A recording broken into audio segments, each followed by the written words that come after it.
जन्माष्टमी मनाई जाती है हर साल ताकि याददाश्त ताज़ा रहे। तो आज सबको मेरे प्यारे प्यारे मीठे मीठे श्री कृष्ण कन्हैया की ओर से सबको जन्माष्टमी मुबारक हो, मुबारक हो, मुबारक हो।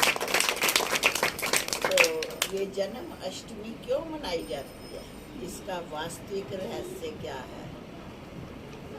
दुनिया वाले तो समझते हैं कि जब अति कलयुग हो गई थी और जब ये बहुत सारे कंस, जरासंधी आदि राक्षस पैदा हुए तो श्री कृष्ण ने उनका संहार कर उनको मार नई दुनिया की स्थापना की। तो उनकी कहानी ये है। वास्तव में ये क्या है, जब कलयुगी दुनिया अति पतित महाकलयुग बन जाता है तो उस समय हर एक चीज का नियम है परिवर्तन। दिन के बाद रात होती है, रात के बाद फिर सुबह दिन हो जाती है। एक मनुष्य होता है, पहले छोटा होता है फिर बड़ा होता है, एंड में उसकी भी मृत्यु हो जाती है। ये एक जीवन का सर्कल चलता रहता है, हर एक चीज एक जैसी नहीं रहती। अब ये सृष्टि है, किसी जमाने में हम पढ़ते भी थे, बच्चे भी सुनते थे, सब करते थे और हम मानते भी हैं कि हमारा भारत बहुत महान है। यहाँ पर देवी देवताओं का राज्य होता था, जिसके लिए कहते थे कि 16 कला संपूर्ण निर्विकारी मर्यादा पुरुषोत्तम अहिंसा परमो धर्म। तो ये देवी देवताओं का राज्य था। उस देवी देवताओं में कौन थे? हमारे इस सृष्टि के पहले प्रिंस, जिसकी आज हम जन्माष्टमी मना रहे हैं, श्री कृष्ण, जो अति प्यारा है। सबसे सब देवी देवताओं से प्यारा कौन है? श्री कृष्ण। तो जिसकी आज हम अष्टमी मनाने आए हैं, तो ये श्री कृष्ण कौन थे? परमात्मा कौन है?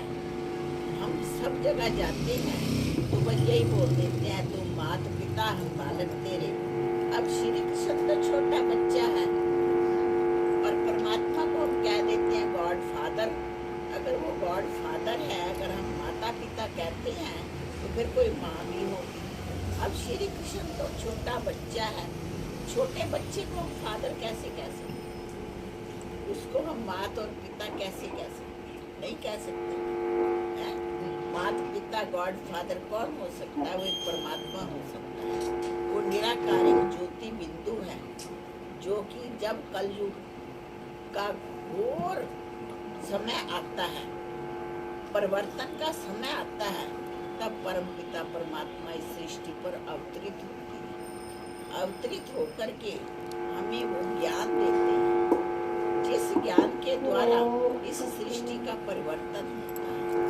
ये एक विधि का विधान है।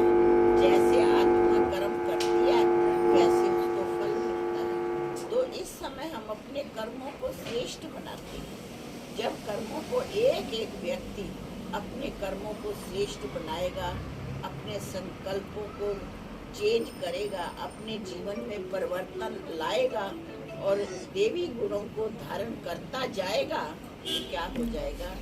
एक दिन धीरे धीरे ये सारा विश्व जो है परिवर्तन हो जाएगा। जैसे आप देखते हैं ना, सारी रात होती रहे, जब सुबह का टाइम होना होता है, थोड़ा सा समय होता है, एकदम कैसे उजाला हो जाता है। तो यहाँ पर भी ऐसे घोर कलयुगी रात है। अब इस घोर कलयुगी रात में क्या होने वाला है? सवेरा होने वाला है। कौन सा सवेरा आएगा? सतयुगी दुनिया का, जिसमें फिर दोबारा कहते हैं ना, फिर से ज्ञान सुना जा रे, आ जा रे गीत तो हम बोल देते हैं। वो फिर से कब आता है? कब से ज्ञान सुना? परमात्मा आकर के फिर से दोबारा उसी सृष्टि का परिवर्तन कर रहे हैं। उसी परिवर्तन से फिर किसका राज्य आएगा? श्री कृष्ण और श्री राधे फिर दोबारा वही आएंगे, क्योंकि एक सृष्टि का चक्कर है, परिवर्तन होता ही रहता है। अब आपने कभी सोचा कि जो श्री कृष्ण है, श्री राधे है, उनको तो हम बचपन का रूप दिखाते हैं। उसके बाद जब सतयुगी दुनिया थी तो श्री लक्ष्मी और श्री नारायण का राज्य था। कभी हमने उनका बचपन नहीं दिखाया। श्री कृष्ण राधे बड़े होकर के क्या हुए, वो एक कहानी सुना देते हैं कि ऐसे ऐसे कंस का वध करने के लिए वो उधर चला गया है, कंस का वध किया, और राधा जो थी वो कहाँ चली गई, बरसाना चली गई। परंतु उसके बाद क्या हुआ, उसकी कहानी हमें कहीं नहीं मिलती। जब परमपिता परमात्मा इस सृष्टि पर आते हैं, तो जब ये महाविनाश का समय होता है, सृष्टि परिवर्तन का समय होता है, तब परमात्मा आकर के हमें ये सारा राज समझाते हैं।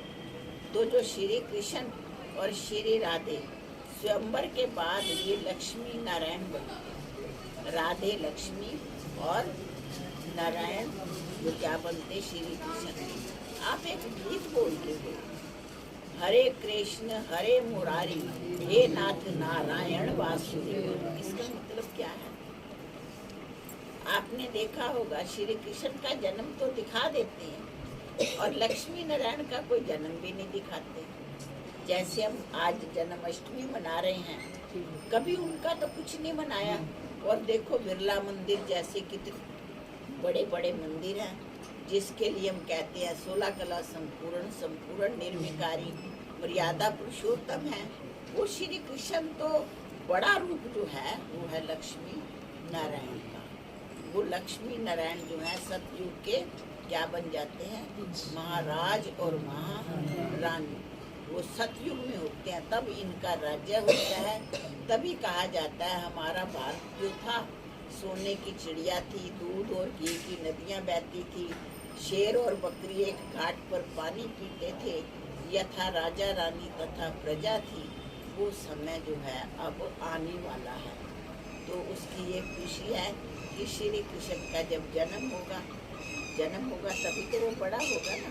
तो जन्म तो ऐसी दुनिया में हो नहीं सकता, क्योंकि श्री कृष्ण आत्मा बहुत प्योर है, इतनी पवित्र आत्मा है कि सृष्टि का वो पहला पत्ता है। तभी आप देखेंगे श्री कृष्ण को पीपल के पत्ते पे दिखाते हैं। क्या पीपल के पत्ते पे कोई सागर में आ सकता है? पीपल का पत्ता जो है, पीपल जो है एक भारत की शेप का बना होता है। तो जो श्री कृष्ण का जन्म होता है वो भारत में ही होता है, तभी उनको पीपल के पत्ते पे दिखाया गया है। और वो पहला पत्ता, यानी कि जब सृष्टि की आदि रचना होती है, जब देवी देवताओं का राज्य शुरू होता है, तो उस समय किसका होता है? श्री कृष्ण का आगमन होता है, उस श्री कृष्ण का जन्म। फिर आपने कभी सोचा, अब श्री कृष्ण की अष्टमी मनाते हैं। अष्टमी क्यों मनाते हैं? किस हिसाब से अष्टमी? वो तो कह लेते कि रात को 12 बजे पैदा